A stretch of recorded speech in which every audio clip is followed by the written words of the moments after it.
Diz assim: passado algum tempo, Deus pôs Abraão à prova, dizendo-lhe: Abraão, ele respondeu: eis-me aqui. Então disse Deus: tome seu filho, seu único filho Isaque, a quem você ama, e vá para a região de Moriá. Sacrifique-o ali como holocausto num dos montes que lhe indicarei. Na manhã seguinte, Abraão levantou-se e preparou o seu jumento. Levou consigo 2 de seus servos e Isaque, seu filho. Depois de cortar lenha para o holocausto, partiu em direção ao lugar que Deus lhe havia indicado. No terceiro dia de viagem, Abraão olhou e viu o lugar ao longe. Disse ele a seus servos: fiquem aqui com o jumento enquanto eu e o rapaz vamos até lá. Depois de adorarmos, voltaremos. Abraão pegou a lenha para o holocausto e a colocou nos ombros de seu filho Isaque, e ele mesmo levou as brasas para o fogo e a faca. E caminhando os dois juntos, Isaque disse a seu pai Abraão: meu pai? Sim, meu filho, respondeu Abraão. Isaque perguntou: as brasas e a lenha estão aqui, mas onde está o cordeiro para o holocausto? Respondeu Abraão: Deus mesmo há de prover o cordeiro para o holocausto, meu filho. E os dois continuaram a caminhar juntos. Quando chegaram ao lugar que Deus lhe havia indicado, Abraão construiu um altar e sobre ele arrumou a lenha. Amarrou seu filho Isaque e a colocou sobre o altar em cima dele, ou em cima da lenha. Então estendeu a mão e pegou a faca para sacrificar seu filho. Mas o anjo do Senhor o chamou do céu. Abraão, Abraão, eis-me aqui, respondeu ele. Não toque no rapaz, disse o anjo. Não lhe faça nada. Agora sei que você teme a Deus, porque não me negou seu filho, o seu único filho. Abraão ergueu os olhos e viu um carneiro preso pelos chifres num arbusto. Foi lá pegá-lo e o sacrificou como holocausto em lugar de seu filho. Abraão deu àquele lugar o nome de O Senhor Proverá. Por isso, até hoje se diz: no monte do Senhor se proverá. Pela segunda vez, o anjo do Senhor chamou do céu Abraão e disse: juro por mim mesmo, declara o Senhor, que por ter feito o que fez, não me negando seu filho, o seu único filho, esteja certo de que o abençoarei e farei seus descendentes tão numerosos como as estrelas do céu e como as areias das praias do mar. Sua descendência conquistará as cidades dos que lhe forem inimigos, e por meio dela todos os povos da terra serão abençoados, porque você me obedeceu. Então voltou Abraão a seus servos e juntos partiram para Berseba, onde passou a viver. Amém? Vamos orar mais uma vez? Senhor, muito obrigado, ó Pai, por estarmos juntos aqui em Teu nome, por cada pessoa que nos visita, ó Pai. Eu peço em nome de Jesus que o Senhor nos abençoe, nos faça aplicar a Tua palavra da forma devida às nossas vidas. Nos ajuda a perceber os princípios aqui, ó Pai, desse texto, que dizem respeito ao nosso relacionamento contigo. Ajuda-nos, fala conosco mais uma vez pela Tua palavra. Eu te peço, ó Pai, no nome de Jesus. Amém. Muito bem, meus irmãos. Obrigado, Leandro. Finalmente, aqui no capítulo 22, Abraão chega à sua prova final, ao seu teste final. Abraão aqui já estava bem idoso. Sara já estava às vésperas de morrer. O amor de Abraão agora era exclusivo de Ismael, seu único filho, como vamos ver daqui a pouco. E eu e as minhas trocas de Ismael e Isaque. Já falei para vocês, é técnica, para vocês não dormirem. Não, eu estou trocando mesmo. Então, fica explícito agora o amor de Abraão por Isaque, uma vez que é seu único filho, como vamos repetir daqui a pouco no verso 2 aqui do capítulo 22. Só que Deus trouxe Abraão para um ponto muito delicado na sua história e sua trajetória desde que ele deixou Ur. Agora ele precisaria definitivamente se posicionar como um homem que estava disposto a obedecer a Deus. Que ele conhecia a Deus e agora ele é convocado, ele é chamado, ele recebe uma ordem direta do Senhor e ele deveria fazer talvez a escolha mais inimaginável que um homem possa ter que fazer entre obedecer a Deus e sacrificar seu filho. A escolha decidir entre sua fé e sua família. É uma escolha tensa. Deus não faz isso repetidamente na Bíblia. É uma situação isolada. Estamos lidando com algo que já acontece aqui há mais de 30 anos na vida deste homem. Abraão, um homem que está sendo treinado por Deus para ser conhecido na história como o pai da fé e o amigo de Deus. Isso não é simples e nem uma doutrina. A doutrina do abandonar a família por causa da fé. Não, não é isso que está sendo feito aqui. Mas Deus, sem dúvida alguma, está levando Abraão agora para um ponto de sua vida onde ou ele confessa definitivamente que crê em Deus como o único Deus, o Senhor da sua vida, e crer nas promessas de Deus para a sua vida, ou ele não é uma pessoa temente a Deus. E Deus deixa isso na história para nós conhecermos como ele lidou com isso e como Deus tratou aqui desse assunto. Sem dúvida, aqui estamos diante da maior prova até agora, por mais que Abraão já tenha passado por um monte de coisas, como estamos vendo já aqui há vários domingos, na sua história, essa aqui é a maior prova da vida de Abraão. Vamos pensar um pouco na ordem que Abraão recebe. A gente não sabe exatamente o momento dessa prova final, desse teste final na vida de Abraão. O que a gente sabe é que ela acontece depois do capítulo 21, contexto lá onde ele esteve com Abimeleque, e eu acredito que isso aconteceu pelo menos uns 10 anos mais tarde dos eventos do capítulo 21. É muito provável que esse momento aqui esteja acontecendo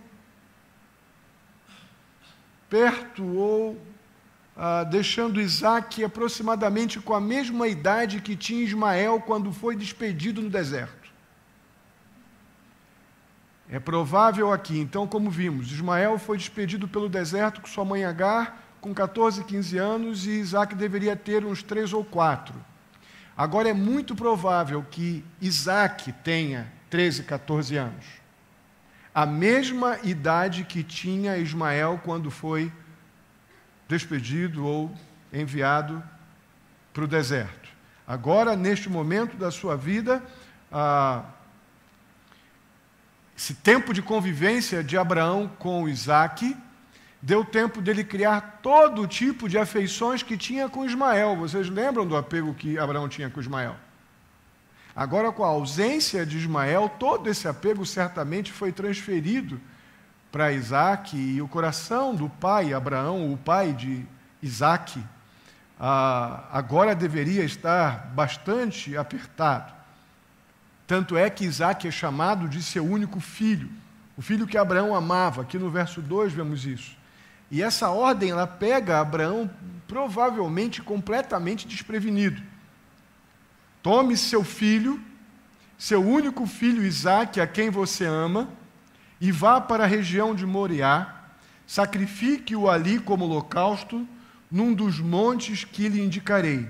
Irmãos, aqui definitivamente acabaria ou não o treinamento do nosso querido pai da fé em treinamento. E Deus nos coloca assim, muitas vezes, em situações onde precisamos tomar decisões. E não foi diferente com o nosso Abraão, diante de todo esse histórico que temos visto. Agora havia necessidade de um rompimento com a meninice, apesar de já ser um homem velho, um rompimento com a teimosia. apesar de já ser um homem experiente, e uma decisão de colocar tudo aquilo que ele já ouvira do Senhor, não como uma suposição, não como algo religioso que ele ouviu sobre Deus, mas como promessas do Senhor, e que agora um homem de fé precisaria tomar uma atitude de obedecer a Deus, aquele que estava ordenando algo desafiador para qualquer um, mas agora Abraão precisaria se posicionar como homem temente a Deus. E nós vemos nos versos 3 a 10 a postura de obediência de Abraão, independente de todos os conflitos íntimos, que é certo que Abraão teve, que a Bíblia não tem interesse. Deus decidiu que não estariam descritos todos os momentos pessoais, de lutas, talvez conflitos internos de Abraão. Não temos isso nas Escrituras. Interessou a Deus nos permitir ter, de forma inerrante, o fato da obediência. E Deus soberanamente não permitiu que tivéssemos os detalhes desses momentos íntimos de Abraão como pai. Mas é certo que nós podemos inferir que Abraão deve ter tido momentos aqui dificílimos. Já havia passado por uma situação delicada com Ismael. E agora é Deus quem diz: vai e sacrifica teu filho. Eu estou mandando. Que luta. Então, independente desses momentos de conflitos íntimos não relatados na Bíblia, a Bíblia diz que Abraão levantou-se no dia seguinte que recebeu essa ordem, levantou-se cedo. Provavelmente deixando Sara dormindo. Porque se Sara visse o que estava acontecendo, provavelmente ela ia perguntar a Abraão, ia ter que dizer alguma coisa e talvez não saísse dali. Então ele deve ter saído no amanhecer, para que Sara não o impedisse de obedecer a ordem que ele sabia que deveria obedecer. Olha quantos detalhes que estão inferidos aqui neste momento, quando ele inicia logo pela manhã uma longa caminhada. O verso 3 vai nos dizer isso. Na manhã seguinte, Abraão levantou-se e preparou o seu jumento. Levou consigo 2 de seus servos e Isaque, seu filho. Depois de cortar lenha para o holocausto, partiu em direção ao lugar que Deus lhe havia indicado. O texto nos diz que 3 dias depois de uma viagem que deve ter sido de partir o coração.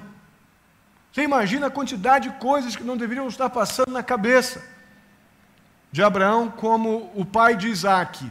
Não ainda como o pai da fé, mas aqui ainda como o pai de Isaque. Disposto a obedecer a Deus, mas como pai com todo tipo de aflições. 3 dias de viagem com essas lutas internas na direção da montanha que Deus ordenou, até finalmente avistar a montanha no verso 4, e os versos 5 e 6 dizem o seguinte: quando ele vê a montanha que Deus disse que indicaria a ele, no verso 4 ele diz: fiquem aqui com o jumento, enquanto eu e o rapaz vamos até lá. Depois de adorarmos, voltaremos.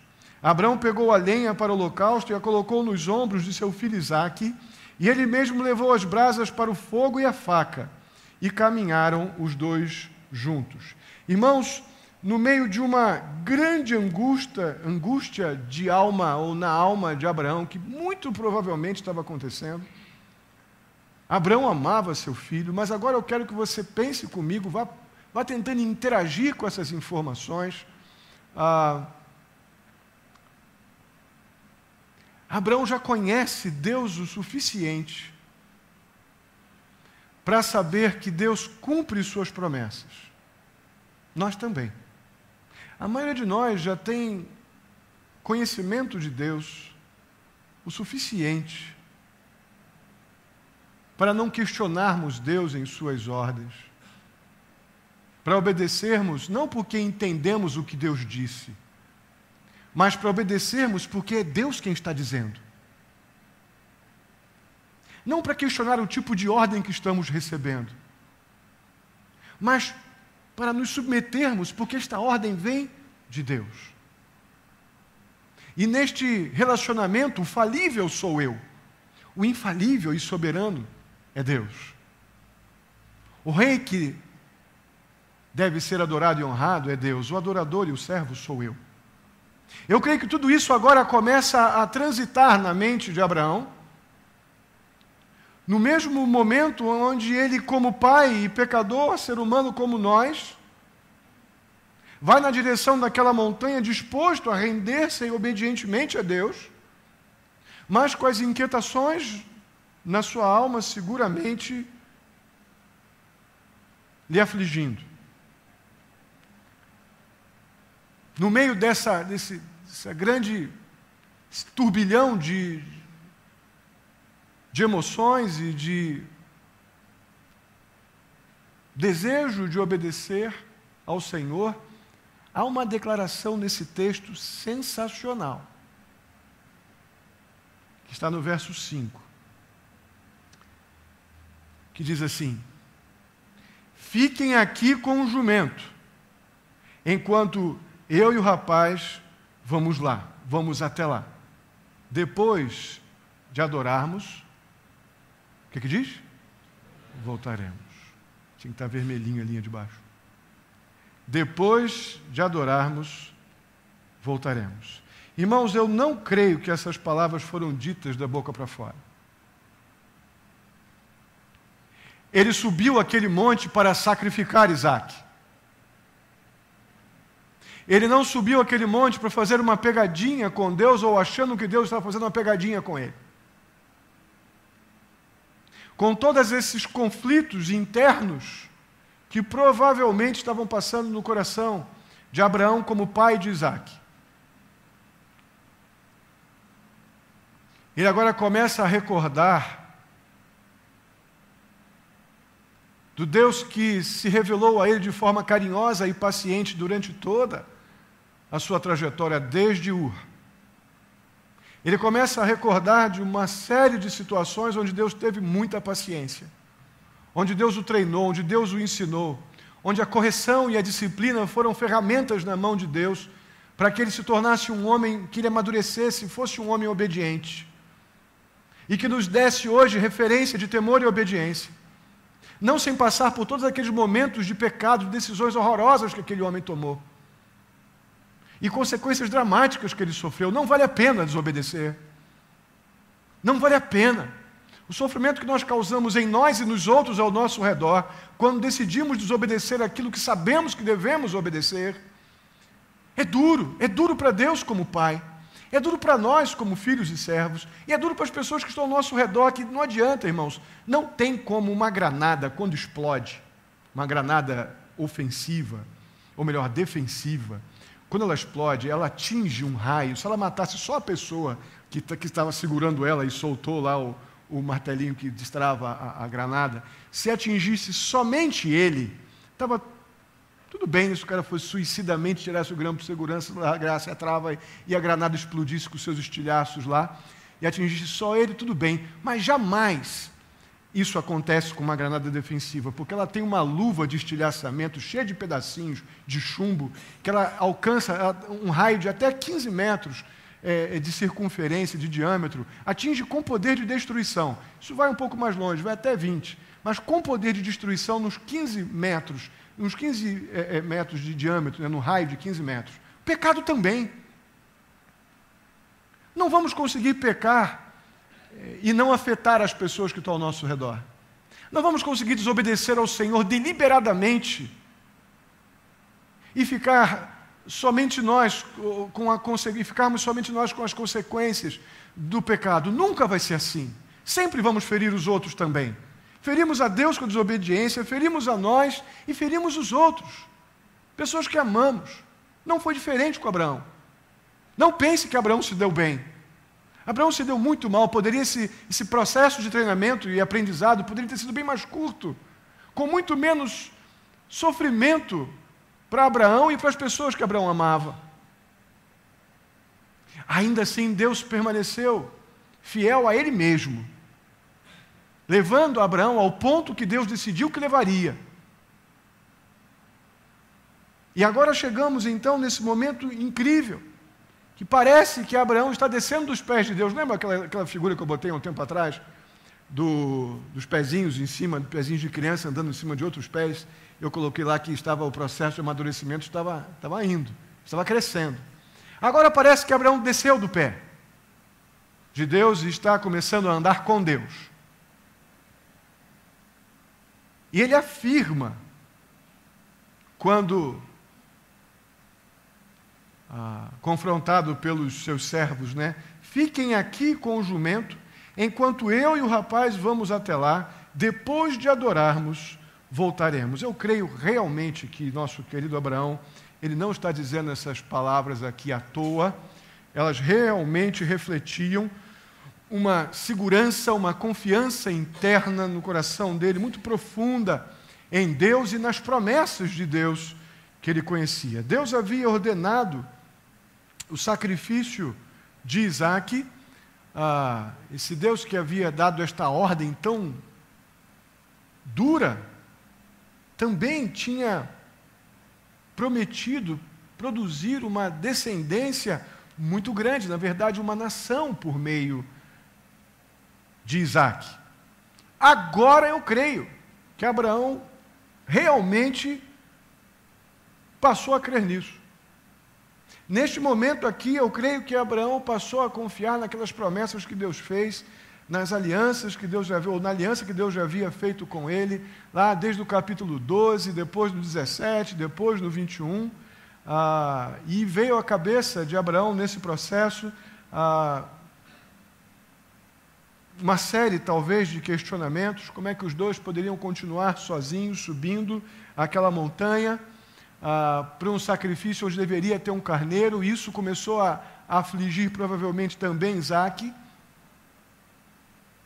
até o momento que Isaque faz a pergunta que deve ter quebrado o coração de Isaque, de Abraão, no verso 7, meu pai, as brasas e a lenha estão aqui, mas onde está o cordeiro para o holocausto?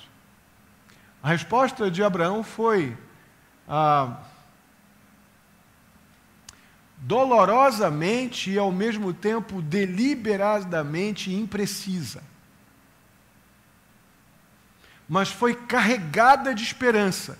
Esse Abraão agora que cria nas promessas de Deus, ele não tem a resposta final, ele não sabe ao certo o que ia acontecer, mas ele, ao mesmo tempo que a gente vê um tom de imprecisão na resposta, e um tom talvez também de dor paterna nessa resposta, a gente vê essa resposta cheia de confiança, uma resposta cheia de esperança, e ele diz então no verso 8, Deus mesmo há de prover o cordeiro para o holocausto, meu filho. Irmãos, isso aqui não é simples. Isso aqui não é simples. Alguma coisa definitiva aconteceu no coração de Abraão, porque por muito menos ele entregou a mulher dele 2 vezes. Por muito menos circunstâncias claras, explícitas, como não era o caso lá nos dias que ele entregou a sua esposa Sara lá para o faraó e depois para Abimeleque. Aqui ele tem toda uma circunstância montada. Ele já decidiu, ele está com a faca, ele está com a lenha, ele está com a brasa, mas o que não tem é o cordeiro. E ele sabe no coração dele que o cordeiro é Isaque. Mas ele crê totalmente nas promessas de Deus. Então é o que eu digo quando eu falo sobre uma imprecisão. Ele não esperou que Deus registrasse algum documento em cartório, registrasse, assinasse, datasse e desse para ele, olha, pode fazer porque eu vou te dar o que eu te falei. Ele foi fazer o que tinha que fazer porque Deus disse. Ele cria nas promessas de Deus de uma descendência, de bênçãos espirituais por vir. E eu tenho convicção, ele como nós aqui, eu ou vocês, não sabemos como Deus poderia fazer aquilo. Mas o fato é que ele sabia que Deus poderia. Eu creio que no primeiro momento ressuscitar Isaque, se Deus quisesse. E continuou. Eu creio que a cada passo Abraão deve ter pensado, né, subindo a montanha, ele subindo e pensando, Deus vai mudar de plano, Deus vai mudar de plano, Deus vai mudar, vai aparecer um anjo aí me dizendo alguma outra coisa. E cada vez que ele chegava mais perto do local, lá no Monte Moriá, talvez seu coração estivesse, Senhor, onde o Senhor está? Alguma mudança, Senhor? Estou pronto para ouvir a mudança dos planos, Senhor. Estou chegando. Senhor, estou chegando, estou chegando. É possível, perfeitamente possível que isso estivesse acontecendo. Mas isso não aconteceu. O fato é, nos versículos 9 e 10, nós vemos que quando chegaram ao lugar que Deus lhe havia indicado, Abraão construiu um altar e sobre ele arrumou a lenha, amarrou seu filho Isaque e o colocou sobre o altar em cima da lenha, estendeu a mão e pegou a faca para sacrificar seu filho. Irmãos, Deus não interrompeu o processo do sacrifício. Deus não interrompeu o processo de gestão de Abraão no seu coração, a gestão da obediência. Deus não parou Abraão até que ficasse confirmado, definido, não para Deus. Deus sabe de tudo, irmãos. Deus não precisa das provas que Ele nos dá. Eu preciso da prova que Ele me dá. Deus sabe tudo sobre você, para hoje, para amanhã, para depois. Mas eu preciso das provas para saber o quanto eu preciso dEle, o quanto eu dependo dEle, o quanto eu ainda preciso consagrar, dedicar a minha vida a Ele. Diante dos nossos fracassos e acertos, nós precisamos das provas. Eu creio que a única coisa que explica esse momento onde Abraão consuma todo o processo de obediência ao Senhor, nós vemos ilustrada essa obediência, ou explicado o motivo dessa obediência, lá em Gálatas capítulo 3, verso 6. Ele creu em Deus, e isso lhe foi creditado como justiça. E aqui voltamos para o ponto que eu já passei em mensagens anteriores. Qual é o maior problema daquela pessoa que diz que crê em Deus? Qual é? Crer em Deus. Este verso de Gálatas, ele diz respeito a este momento aqui. Finalmente, Abraão creu em Deus. Depois de tanto tempo de Deus revelar-se a ele, mostrar seu cuidado, seu zelo, só diante de um momento extremo para qualquer um, Deus não interrompeu aquele processo doloroso até Isaque levantar o braço com o seu filho de uma forma submissa, e veremos isso mais adiante, amarrado sobre a lenha, até o último momento, consolidou-se o processo de um homem não somente que diz que Deus existe, mas ele também crê em Deus como Senhor. Dois momentos distintos, mas que precisam na nossa vida andar juntos. Crer em Deus, como vimos ainda há pouco na classe de doutrina. O diabo também crê, os demônios também creem, e até tremem. Mas quando nós cremos em Deus e reconhecemos Deus como Senhor, nós também obedecemos. E quando se consuma o processo de obediência no coração do crente, e o processo de obediência, ele precisa de uma ordem, ele precisa de alguém que ouça essa ordem e esteja disposto a colocá-la em prática, inicia o processo de obediência e parte na prática aplicada da obediência.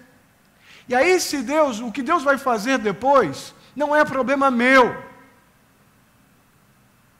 O meu problema em relação à vontade e às ordens de Deus é reconhecê-lo como Deus e Senhor e obedecê-lo.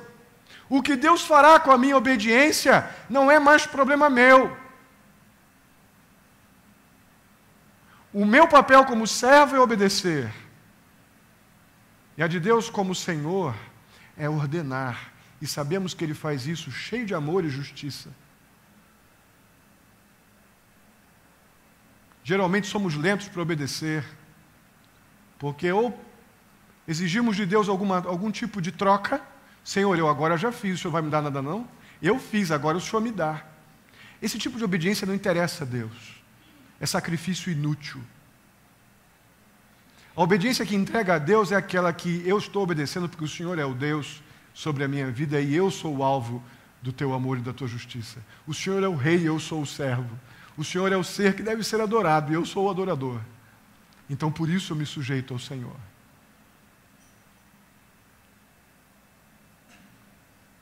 Daí em diante nós vemos então a espetacular provisão de Deus nos versos 11 e 12. Diz lá, o anjo do Senhor o chamou do céu. Imagina isso, irmãos. Abraão, Abraão. Imagina, isso deve ter ecoado forte ali no Monte Moriá. Eis-me aqui, respondeu ele. Não toque no rapaz, disse o anjo do Senhor. Não lhe faça nada. E agora vem o resultado imediato de todo o investimento de Deus na vida de Abraão, desde Ur. Agora sei que você teme a Deus. Irmão, já chegou esse momento na nossa vida cristã? Agora eu sei que você teme a Deus. Nós temos lutas, temos preocupações, desejos, coisas que colocamos diante de Deus. E é normal, a Bíblia nos ordena pedir, colocar nossa queixa, nossas dores, preocupações diante de Deus, confessar pecados, reconhecê-lo como Deus, adorá-lo. Mas a maneira como nós fazemos isso é muito determinante para entendermos se esse momento aqui já aconteceu. Agora sei que você teme a Deus. Quantas coisas aconteceram na vida de Abraão, um homem que não dizia, ele não afirmava que não temia a Deus. Ele em momento nenhum ele disse que não cria na existência de Deus. Deus o usou de diversas formas. Mas somente agora, Deus diz, agora eu sei. Quanto nós estamos distantes desse agora eu sei que você teme o Senhor?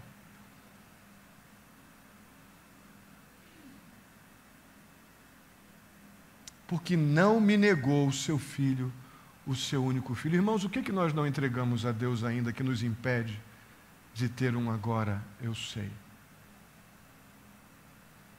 O que nós não entregamos a Deus ainda é nosso, ainda é uma paixão particular, ainda é alguma coisa que fica entre você e Deus, ainda é uma coisa que rouba de você o que você tem de melhor e poderia dar tudo para Deus, mas você dá uma parte porque tem uma parte que você não quer entregar. Tem uma parte do seu coração que você não quer entregar a Deus.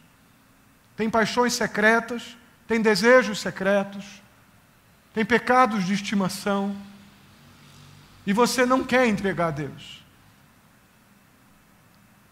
Eu creio que esse texto nos ajuda bem a perceber o porquê que tanto tempo passou na vida de Abraão para que pudesse haver agora eu sei que você teme a Deus, porque você não me negou seu filho. O que nós temos negado, irmãos? O que nós temos negado? E impedido esse momento tão maravilhoso de poder Deus olhar para mim, eu sei que você crê em mim. Agora eu sei. Pode ter certeza que Deus não está pedindo tua vida, a vida do teu filho, teu pai, tua mãe. Tá não. Deus seguramente está pedindo de você, normalmente, que você não o trate como um ser celestial que me atende como secretário. Deus normalmente espera que nós o tratemos como Deus e Senhor. A gente fica pensando que Deus quer que a gente entregue o nosso carro, a nossa casa. Não, às vezes normalmente Deus quer que você me coloque em primeiro lugar, que eu nunca vou ser o segundo. Você acha que eu vou ser o segundo na tua vida. Você acha que você pode ter duas vidas, uma aqui e outra lá fora. Você acha que eu vou ser Deus sobre isso, sobre a sua dupla vida.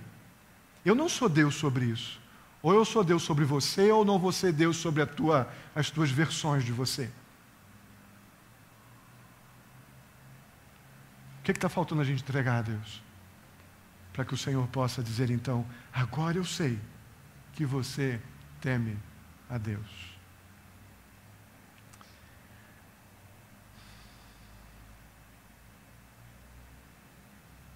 Deus providenciou então de forma sobrenatural, espetacular, um carneiro, que foi o substituto para Isaque. O verso 13 diz: Abraão ergueu os olhos e viu um carneiro preso pelos chifres num arbusto. Foi lá pegá-lo e o sacrificou como holocausto em lugar de seu filho. Irmãos, sempre Deus vai nos dar o escape.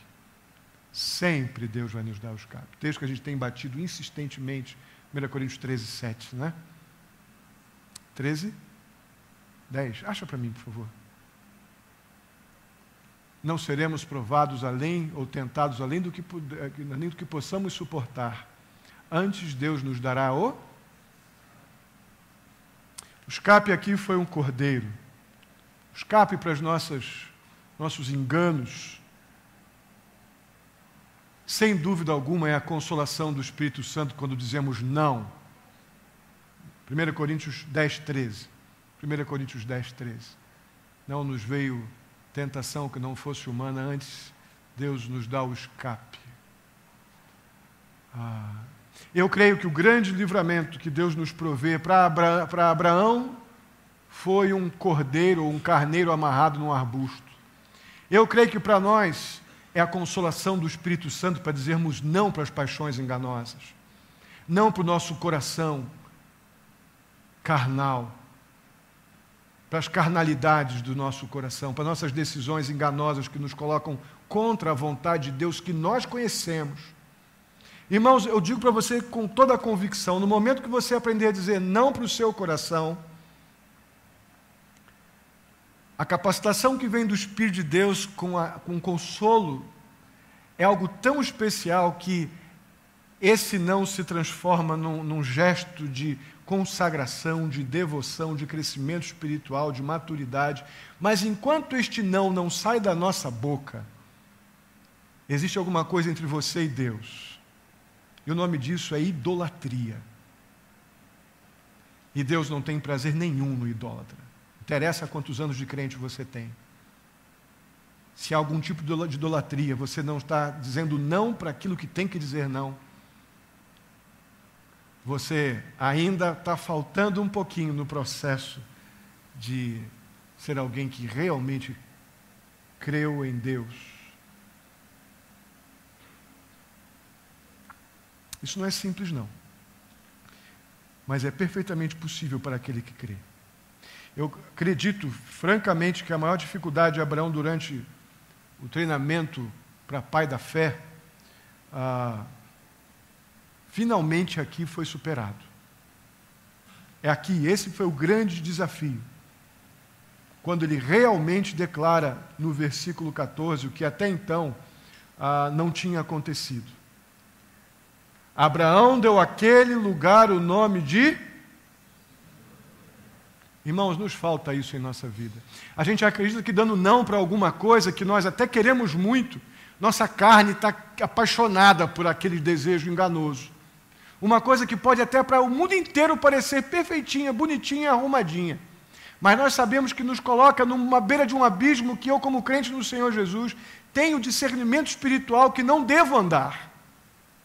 E ainda assim vou para lá e fico ali naquela beira do abismo como se, na minha autossuficiência, eu julgasse que nunca vou cair.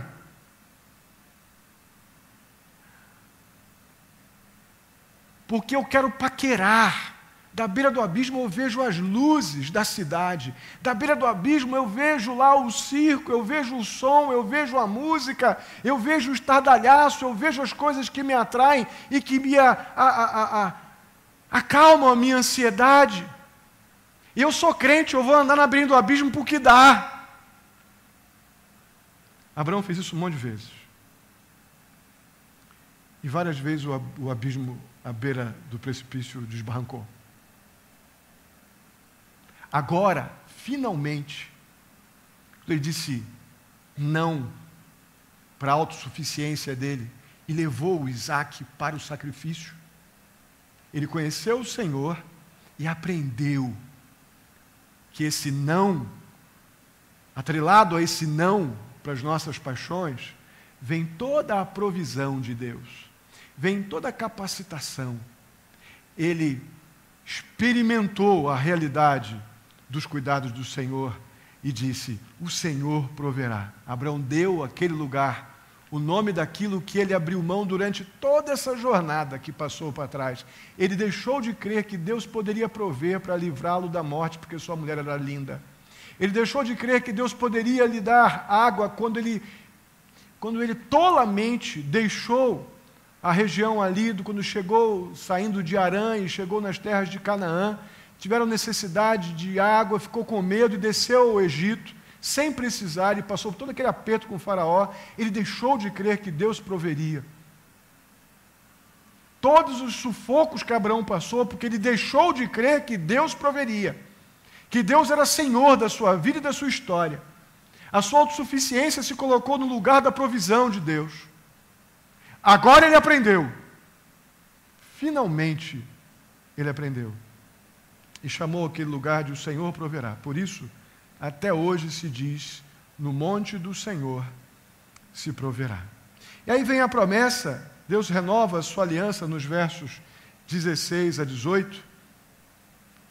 Aí diz: juro por mim mesmo, declara o Senhor, que por ter feito o que fez, não me negando o seu filho, o seu único filho, esteja certo de que o abençoarei e farei seus descendentes tão numerosos como as estrelas do céu e como a areia das praias do mar. Sua descendência conquistará as cidades dos que lhe forem inimigos, e por meio dela todos os povos da terra serão abençoados. Por quê? Você percebe que ao mesmo tempo que uma granada, que o pecado, quando ele estoura na sua mão, ele atinge as pessoas em volta, fere, machuca, além de você, a obediência ela faz efeito contrário. A obediência ela reflete graça. A obediência ela impacta as pessoas ao teu redor. Não somente Abraão foi plenamente suprido, mas agora a sua descendência, gerações que viriam depois dele, seriam impactados pela postura, pela decisão de obedecer que este homem tomou lá no fim da sua vida. Em última análise, a fé, ou essa fé, ela é genuína. Ela sempre, se a nossa fé é genuína, ela sempre será testemunhada ou demonstrada com atitudes de obediência. Sempre vai ser assim. Vamos ver rapidamente algumas aplicações bem práticas para essa prova final de Abraão. Primeiro momento aqui nós vemos que esse evento, esse momento aqui onde Isaac é levado à condição de sacrifício, ele tipifica, sem dúvida alguma, a morte do nosso Senhor Jesus Cristo.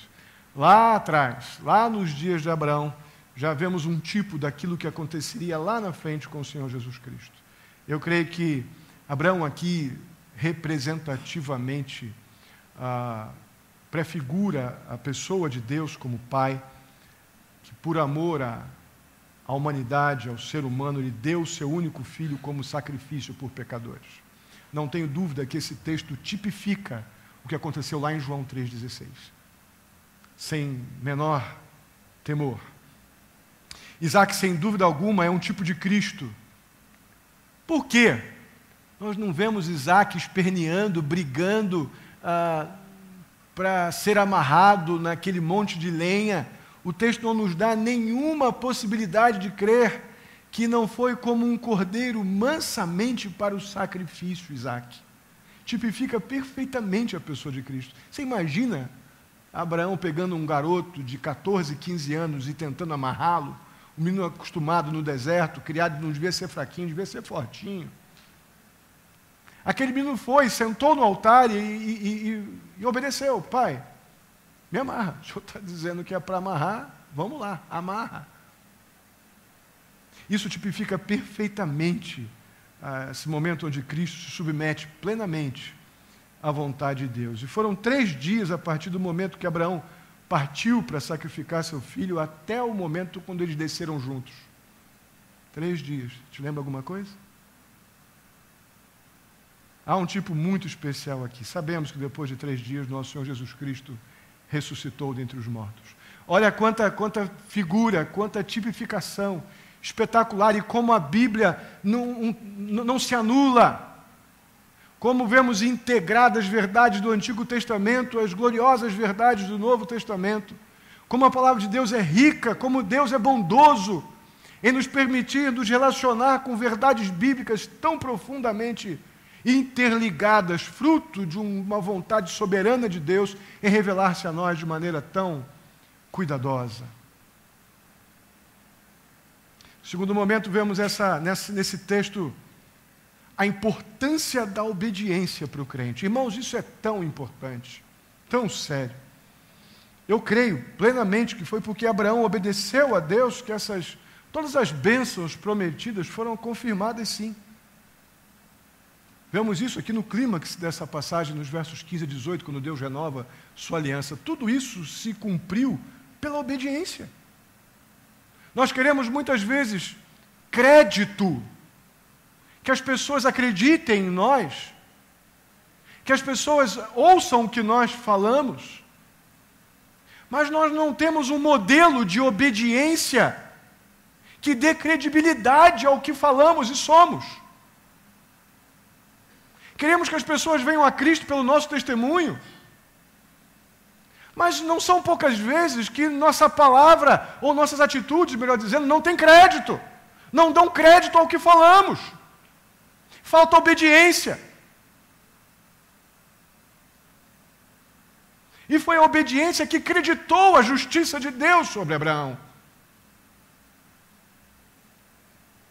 Às vezes você pode pensar, mas que chato o pastor falar sobre isso de novo. É Deus quem nos diz que não tem prazer nenhum no desobediente. Que o desobediente não tem parte com ele. Não há crédito para aquele que desobedece. Há disciplina para aquele que desobedece.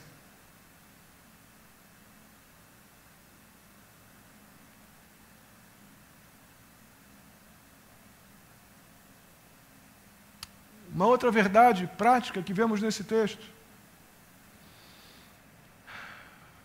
A vida cristã, sem dúvida alguma, quebra tremendamente nossos paradigmas, nossos padrões. Abraão ganhou o seu filho, como? Entregando seu filho em sacrifício. Não foi? Estão acordados ainda? Olhem para mim, abram os olhos, pisquem. Já uns 3 ou 4 eu peguei dormindo agora. Outros eu nem consegui acordar. Abraão ganhou seu filho, entregando o seu filho em sacrifício. Aos olhos de Deus, nós chegamos à frente das coisas quando, literalmente, nos colocamos como servos dos outros, quando nos colocamos atrás dos outros. Vamos olhar lá em Mateus 23, 11, que eu estou dizendo aqui. Na Bíblia, nosso modelo de líder é o que lava pés. É o que serve. Olha quantas contradições. Nós somos salvos por Jesus quando reconhecemos que estamos mortos em nossos pecados. Ganhamos vida quando reconhecemos nossa morte.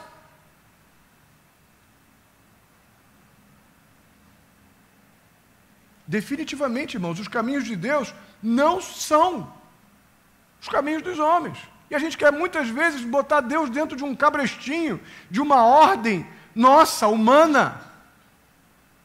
Mas Deus diz, aquele que quer ser o maior vai ser o... É assim. Na vida cristã, aos olhos de Deus, aquele que perde é o que ganha. Agora, depende de onde eu estou querendo acumular tesouro, né? Se eu quero acumular tesouro nesse mundo, os padrões de Deus são meio tensos, né? Mas se eu quero de fato, se eu sou um cidadão do céu, lutando pelas coisas eternas, disposto a honrar meu Deus, esses padrões aqui são perfeitamente admitíveis ou possíveis para mim. Uma outra verdade é que a vida cristã não é vivida, não é experimentada sem razão, sem a questão racional. Isso aqui é uma coisa muito séria, preste muita atenção. Tem pessoas que acham que a vida cristã tem que ser uma coisa meio louca, meio irracional. Não, de forma alguma. É um grande erro para as pessoas quando leem esse texto.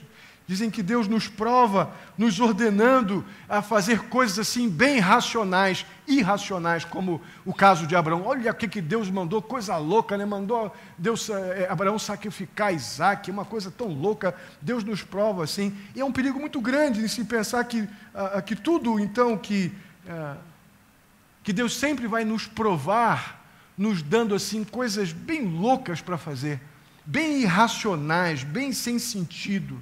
Não é assim. Não é isso que acontece de forma alguma. É certo que essa ordem que Deus deu a Abraão foi uma ordem absolutamente improvável dentro dos moldes normais e de uma série de situações que o próprio Deus diz que não é para matar o outro, não é? E tem uma série de situações que não temos tempo de comentar sobre isso. Fora que através de Isaac viria uma multidão, então era uma coisa muito paradoxal, né? Abraão sacrificar Isaac com a promessa de que dependia dele para que pudesse haver uma descendência, enfim, como é que ele poderia ser morto? O fato é que Abraão, ele não estava agindo simplesmente em fé, mas abdicando da razão. Ele não fez isso. Abraão não estava fazendo nada irracionalmente. Ele não abriu mão por agir pela fé. Ele não precisou agir como um irracional. Muito pelo contrário, exatamente o contrário. Olha o que diz em Hebreus, capítulo 11, versos 17 a 19. Pela fé, quando Deus... Vamos ler juntos? Pela fé, quando Deus o pôs à prova... Vamos começar de novo que eu pulei aqui, vamos lá. Pela fé... Abraão, quando Deus o pôs à prova, ofereceu Isaque como sacrifício. Aquele que havia recebido as promessas estava a ponto de sacrificar o seu único filho, embora Deus lhe tivesse dito, por meio de Isaque a sua descendência será considerada. Abraão levou em conta que Deus pode ressuscitar os mortos e figuradamente recebeu Isaque de volta. É razão que nós estamos vendo aqui. Esse homem pensou, esse homem creu, esse homem exercitou a fé com o uso da razão. Ele não abdicou das verdades bíblicas, de fatos bíblicos, de revelação de Deus, de promessa de Deus. Ele não agiu feito um louco, insano, como muitos gostam de acusar os crentes, não gostam? Olha lá o louco do crente lá que vai fazer as loucuras lá. Né? Porque, infelizmente, muitos agem como loucos mesmo. Mas a fé bíblica nos faz crer em fatos bíblicos. Nos leva a nos apropriar de verdades bíblicas, fundamentadas na palavra de Deus. E foi exatamente isso que Abraão fez. Ele não agiu simplesmente por uma fé insana. Não, foi uma fé altamente fundamentada na razão. Não foi um salto louco na fé como um cego. De forma alguma. De forma alguma. A fé bíblica ela sempre vai atuar juntando as verdades bíblicas com o radical crente crendo nas verdades bíblicas e as experimentando com atitudes de fé. Meu ponto é basicamente esse. As pessoas gostam incrivelmente de acreditar que tudo quanto é crente age simplesmente impulsivamente, sem pensar, mas se nós temos as Escrituras, a palavra de Deus nos ordena a crer na vontade dEle pela fé. Ou seja, eu preciso ter os fatos para exercitar a fé.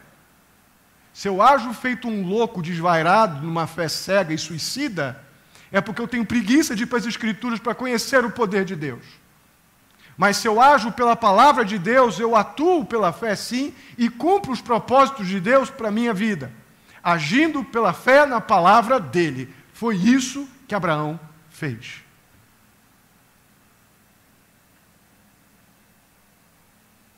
Abraão obedeceu a Deus porque ele sabia exatamente quem estava dando aquela ordem. Ele sabia que Deus era santo. Ele sabia que Deus era justo, ele sabia que Deus era puro, ele sabia que Deus era capaz de ressuscitar quem ele quisesse dos mortos. Ele sabia dessas verdades, e foi exatamente na base dessas certezas que Abraão, então, obedeceu a Deus, indo na contramão da sabedoria humana, mas entrando na rodovia segura da confiança num Deus soberano, num Deus poderoso, num Deus que não volta atrás nas suas promessas. Então nós podemos não saber como ou porquê de alguma situação que a gente se depara biblicamente, mas sem dúvida alguma sabemos em quem temos crido. Estamos bem certos que Ele é poderoso para guardar o nosso tesouro até o dia final. Irmãos, isso é suficiente. Somos chamados a uma vida de obediência a Deus, não apenas pelas bênçãos ou promessas, mas porque é Deus quem está ordenando. Eu quero terminar contando uma história. Eu, francamente, não sei se essa história é real, mas ela é muito interessante e ilustra esse momento nosso aqui, onde vamos daqui a pouco orar. Certa vez, o cavalo lá do imperador Napoleão Bonaparte, ele se assustou e começou a pular, a querer sair em disparada. Aí um soldado, percebendo o perigo do que estava acontecendo, desceu do seu cavalo, conseguiu entrar na frente do cavalo de Napoleão, segurou firmemente aquele cavalo pelas rédeas até conseguir dominar o animal. Aí o imperador Bonaparte demonstrou toda a sua gratidão por meio de uma continência àquele soldado e disse assim: "Obrigado, capitão." Aí o soldado olhou para ele, pensou alguns segundos e, com uma rápida resposta, o soldado responde à continência do imperador Bonaparte e, com muita simplicidade, disse: "De que batalhão, senhor?" Aí Napoleão também esbugalhou o olho. Interessante, impressionado com a postura, com a reação rápida e submissa e honesta e simplória até do soldado. O capitão vira para o rapaz e diz assim: "Da minha guarda pessoal."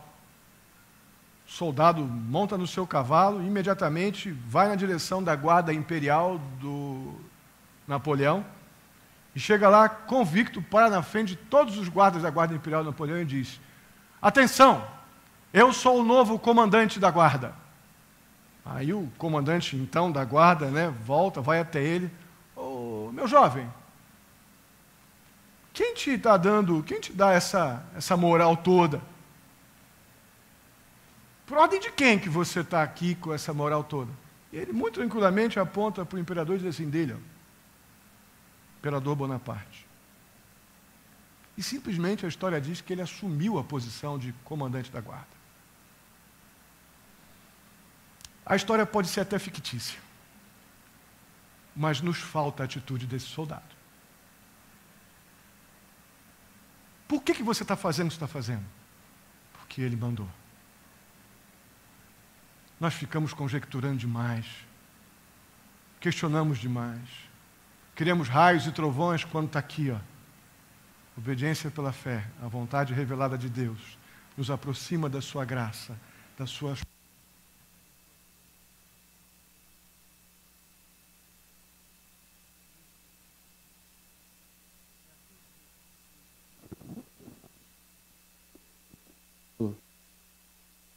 Eu creio que bastante isso. Demorou na avaliação de Deus, que tudo soberanamente permitiu que acontecesse para o nosso bem e para a glória dele. E esse processo demorado de obediência foi muito doloroso para Abraão, muito doloroso. Mas por causa desse inexplicável caráter de Deus, esse amor de Deus que realmente é difícil da gente tentar colocar, justificar o amor de Deus por nós. Abraão recebeu todas as bênçãos prometidas por Deus. Irmãos, cabe a nós deixarmos de lado toda a teimosia. Cabe a nós deixarmos de lado toda a obstinação em mantermos flertes, paixões carnais, diante de situações que a gente já sabe pelas Escrituras, que não convém, que não são devidas para mim como uma pessoa que conhece a Deus, o amor de Deus em Cristo Jesus, tem sido alvo do favor, da graça, dos cuidados de Deus. Não precisamos andar pela beira do precipício, numa autossuficiência que afasta de nós o Deus proverá, mas nos coloca numa situação de questionar Deus ou esses flertes com o mundo. Diga não, que Deus proverá a sua vida. Diga não para as paixões carnais, diga não para a sua autossuficiência e obedeça a Deus. Faça como o soldado do imperador Napoleão. Eu estou aqui porque ele mandou. Faça isso. Faça assim com a sua vida. Eu quero terminar com um texto que tem um contexto muito especial, mas não vou naturalmente usar o contexto dele agora. Mas ele diz assim, vamos ler juntos? Tem o Senhor tanto prazer em holocaustos e sacrifícios, quanto em que eis que o obedecer é melhor do que o sacrificar, e o atender melhor do que a gordura de carneiros. Vamos ler de novo. Tem o Senhor tanto prazer em holocaustos e sacrifícios, quanto em que se obedeça a sua palavra, eis que o obedecer é melhor e o atender melhor. Irmãos, a gente tem sacrificado coisas inúteis, sacrificado a nossa alegria, sacrificado a paz do nosso lar, sacrificado nossos relacionamentos com Deus por teimosias ignorantes, por obstinações inúteis, por paixões temporárias. A gente decide deliberadamente se colocar como se Deus fosse alguém que eu posso manipular ou dizer não e ficar por isso mesmo. Como se eu pudesse bater os ombros para Deus e sair impune. Quanto tempo Abraão levou para que ele pudesse crer em Deus? Realmente crer em Deus. E o anjo testemunha que agora ele crê em Deus porque ele definitivamente aprendeu a obedecer, sujeitar-se, fazer a vontade de Deus. E por isso, Deus o proveu. Amém? Vamos ficar de pé e vamos orar.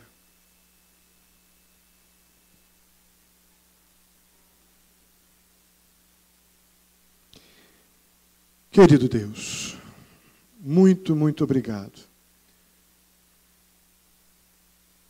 pela tua provisão. O Senhor é o Deus que provê. O Senhor continua como o Deus que provê. O Senhor é o Deus que proveu Abraão. O Senhor é o Deus que tem nos provido. E só não temos percebido a tua provisão quando a nossa decisão é desobedecer. Mas quando a nossa decisão é obedecer, porque é o Senhor que está ordenando, é impossível não perceber o Deus que provê. Ó Pai, em nome de Jesus, eu peço ao Pai, querido, se há alguma coisa que precisamos definitivamente abrir mão, para que possamos, ó Pai, nos apresentar diante de Ti como aqueles que temem ao Senhor. Em nome de Jesus, que isso aconteça agora. Que sejam entregados, ó Pai, no altar, coisas que nos impedem. Coisas que possam estar nos impedindo de uma vida de obediência, de temor, de submissão ao Senhor. Ajuda-nos, ó Pai, a não negar ao Senhor aquilo que nos impede, que a gente jogue fora, entregue como um sacrifício para ser queimado aquilo que nos impede, ó Deus, de sermos aqueles ou aquelas que o Senhor chamou para si. Muito obrigado, ó Deus, pela vida de cada um. Eu te agradeço pela presença de cada um aqui, que as tuas bênçãos, tua graça, tua misericórdia se renovem grandemente sobre a vida de cada um, que possamos relembrar as verdades aqui ouvidas e aprendidas, que possamos exercitá-las, ó Deus, de forma corajosa, Abençoa cada um segundo a tua graça e a tua misericórdia. Leva-nos em paz para os nossos lares. Dá-nos uma semana guardada, provida, dirigida pelo Senhor em tudo que fazemos, falamos e pensamos. Assim eu te peço e agradeço no nome santo de Jesus. Que a graça do nosso Senhor e Salvador Jesus Cristo, o amor de Deus, nosso amado Pai, a comunhão e a consolação do Espírito Santo esteja sobre a vida de cada um de vós, queridos e amados irmãos, hoje até a vinda do nosso Senhor Jesus Cristo. Amém e amém. Deus